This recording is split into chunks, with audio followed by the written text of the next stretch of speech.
சென்னை கிண்டியில் பன்னோக்கு உயர் சிறப்பு மருத்துவமனை, மதுரை அலங்காநல்லூர் அருகில் கலைஞர் நூற்றாண்டு ஏறுதழுவல் அரங்கம் ஆகியவற்றை மிக குறுகிய காலத்திற்கு உள்ளாகவே அழகிய முறையில் வடிவமைத்து பணி நிறைவு செய்து அனைவரின் பாராட்டுகளையும் பெற்றது நமது பொதுப்பணித்துறை. சென்னையை உலகத்தரம் வாய்ந்த மாநகரமாக மாற்றி அமைத்திட சர்வதேச கண்காட்சிகள், பன்னாட்டு கூட்டங்கள் நடத்திடும் வகையில் உலகத்தரம் வாய்ந்த கலைஞர் பன்னாட்டு அரங்கம், கலைஞர் கன்வென்ஷன் சென்டர் நவீன வசதிகளுடன் கிழக்கு கடற்கரை சாலையில் முட்டுக்காடு பகுதியில் சுமார் 3 லட்சம் சதுரடி பரப்பில் கட்டப்பட உள்ளது. 5000 இருக்கைகள் கொண்ட மாநாட்டு கூடம், 10,000 நபர்கள் பார்வையிடும் வசதி கொண்ட கண்காட்சி அரங்கம், கூட்ட அரங்குகள், கலையரங்கம் ஆகிய வசதியுடன் அமையவுள்ள இந்த பன்னாட்டு அரங்கம் சிங்கார சென்னையின் நவீன அடையாளங்களில் ஒன்றாக திகழும். தலைநகர் புதுதில்லியில் வைகை தமிழ்நாடிலும் 257 கோடி ரூபாய் மதிப்பீட்டில் 3 லட்சம் சதுரடி பரப்பளவில் விருந்தினர்கள், அலுவலர்கள் மற்றும் போட்டித் தேர்வு மாணவர்கள் தங்குவதற்கு உரிய வசதியுடன் திராவிட கட்டடக்கலை மரபில் வடிவமைக்கப்பட்டு புதிதாக கட்டப்படும்.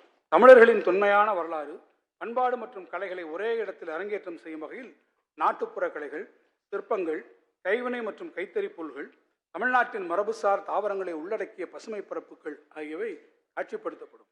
உள்நாட்டு மற்றும் வெளிநாட்டு பயணிகளை கவரும் வகையில் இந்த வளாகம் தமிழ் பண்பாட்டின் முகவரியாக திகழும் வண்ணம் 20 கோடி ரூபாய் மதிப்பீட்டில் உருவாக்கப்படும்.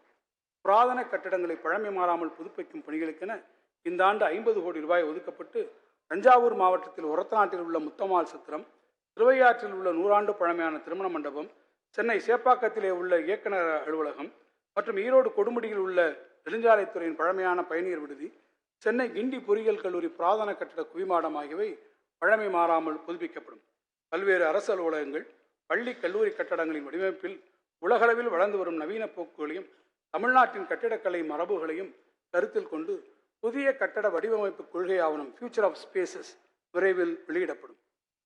கட்டட வடிவமைப்பில் அழகியல், நவீன தொழில்நுட்பம், பசுமை கட்டுமானம், பணிச்சூழலியல் போன்றவற்றை முறையாக நடைமுறைப்படுத்திட தேவையான வழிமுறைகள் அடங்கிய கொள்கையாக இது அமைந்திடும். பொருளாதார வளர்ச்சிக்கு வித்திடும் சாலை கட்டமைப்பின் தரத்தை மேம்படுத்த இந்த அரசு உறுதியாக உள்ளது. முதலமைச்சரின் சாலை மேம்பாட்டு திட்டத்தின் கீழ் இதுவரை 1262 கிலோமீட்டர் நீளத்திற்கு 2587 கோடி ரூபாய் மதிப்பில் சாலை அகலப்படுத்தும் பணிகள் முடிக்கப்பட்டுள்ளன.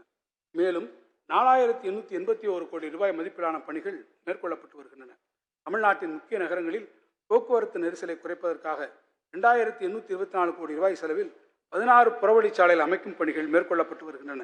பருவமழை காலத்தில் போக்குவரத்து துண்டிக்கப்படாமல் இருக்க 2006 கோடி ரூபாய் மதிப்பீட்டில் 1113 உயர்மட்ட பாலப்பணிகள் எடுக்கப்பட்டு 683 உயர்மட்ட பாலப்பணிகள் முடிவடைந்து பொதுமக்களின் பயன்பாட்டிற்கு கொண்டு வரப்பட்டுள்ளன. மீதமுள்ள 430 உயர்மட்ட பாலப்பணிகள் கட்டும் பணிகள் நடந்து வருகிறது. சிவகாசி நகருக்கு வெளிவட்ட சாலை அமைக்கும் பணியும், மன்னார்குடி நகருக்கு வட்டச்சாலை அமைக்கும் பணியும், திண்டுக்கல் நகருக்கு புறவழிச்சாலை அமைக்கும் பணியும், திருச்சி ஸ்ரீரங்கம் இடையே உயர்மட்ட பாலம் அமைக்கும் பணியும், அவிநாசி முதல் மேட்டுப்பாளையம் வரை 4 வழிச்சாலையாக அகலப்படுத்தும் பணியும் மற்றும் விழுப்புரம் மாவட்டம் மாரங்கியூர் ஏனாதிமங்கலம் சாலையில் கோரையாற்றின் குறுக்கே பாலம் கட்டும் பணி ஆகியவை 665 கோடி ரூபாய் மதிப்பீட்டில் ஒருங்கிணைந்த சாலையில் உள்கட்டமைப்பு மேம்பாட்டு திட்டத்தின் கீழ் வரும் நிதியாண்டில் மேற்கொள்ளப்படும். கிழக்கு கடற்கரை சாலையில் திருவான்மியூர் முதல் உத்தண்டி வரையுள்ள 14.6 கிலோமீட்டர் நீளமுள்ள பகுதியில் காணப்படும் பெரும் அளவிலான போக்குவரத்து நெரிசலை குறைத்திடும் வகையில் 4 வழி உயர்மட்ட வழித்தடம் ஒன்றை அமைப்பதற்கான சாத்தியக்கூறுகள் ஆராயப்படும். ஒருங்கிணைந்த சாலை உட்கட்டமைப்பு மேம்பாட்டு திட்டத்திற்கு CRIDP 8365 கோடி ரூபாயும், சென்னை எல்லை சாலை திட்டத்திற்காக 2267 கோடி ரூபாயும், சென்னை கன்னியாகுமரி தொழில் வழித்தட திட்டத்திற்கு 908 கோடி ரூபாயும் இந்த வரவு செலவு திட்டத்தில் ஒதுக்கீடு செய்யப்பட்டுள்ளன.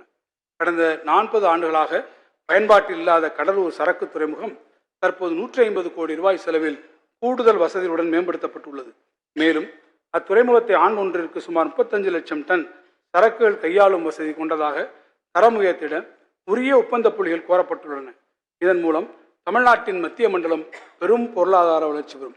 தமிழ்நாட்டில் உலகத்தரம் வாய்ந்த முக்கிய சாலை கட்டமைப்பு திட்டங்களை சிறந்த மேலாண்மை முறைகளை பின்பற்றி செயல்படுத்திட ஒரு சட்டபூர்வ அமைப்பை உருவாக்க முடிவெடுக்கப்பட்டு தமிழ்நாடு மாநில நெடுஞ்சாலை ஆணையம், தமிழ்நாடு ஸ்டேட் ஹைவேஸ் அத்தாரிட்டி அமைத்திடும் சட்ட முன்வடிவு நடப்பு கூட்டத்தொடரில் அறிமுகப்படுத்தப்படும்.